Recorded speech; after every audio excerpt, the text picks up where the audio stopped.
લાવવામાં આવી હતી 2014થી અત્યાર સુધીમાં 642 કલાકૃતિઓ જે ભારતની અંદર પાછી લાવવામાં આવી. 36મું મહિલાઓ માટે ગૌરવપૂર્ણ જીવન મળ્યું. 12 કરોડ શૌચાલયનું નિર્માણ થયું. 10 કરોડથી વધારે ઉજ્જવલા યોજના હેઠળ જોડાણ આપવામાં આવ્યું. 15.6 કરોડ ઘરની અંદર નળથી જળ આપવામાં આવ્યું. સેવા, સુશાસન અને ગરીબ કલ્યાણના 11 વર્ષની અંદર ઘણું બધું બદલાયું. શું આની અસર શેર માર્કેટ પર નહીં થાય? ચોક્કસથી થશે, કારણ કે આ બધી જ વસ્તુ સાથે અલગ અલગ ઇન્ડસ્ટ્રીઓ સંકળાયેલી છે. કોરોના પછી દુનિયાની અંદર આપણે સક્ષમ રીતે બહાર નીકળી ગયા. હવે તો આપણે સ્વસ્થ પણ છીએ, મજબૂત પણ છીએ. તો શું ટેરિફનો સામનો નહીં કરી શકીએ? આપણે ચોક્કસથી કરી શકશું. ફરી વખત આપણે બેઠા થઈશું અને ફરી વખત આપણે દુનિયાને આપણી તાકાત બતાવીશું. માર્કેટની અંદર રોકાણ કરીને સોનું આગળ વધી ગયું છે.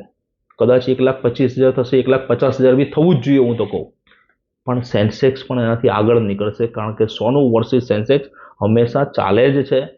ત્યારે સોનું આગળ વધ્યું છે, ત્યારે સેન્સેક્સ આગળ વધ્યું છે, જ્યારે સેન્સેક્સ આગળ વધ્યું ત્યારે સોનું આગળ વધ્યું છે.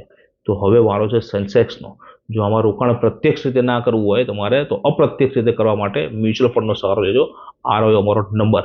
વિડીયો સારો લાગ્યો હોય, ડેટા સારો લાગ્યો હોય તો આપણા ગ્રુપ સર્કલની અંદર મોકલજો, શેર કરજો, કોમેન્ટ કરજો અને ચેનલને સબસ્ક્રાઇબ કરવાનું ભૂલતા નહીં. જય સ્વામિનારાયણ.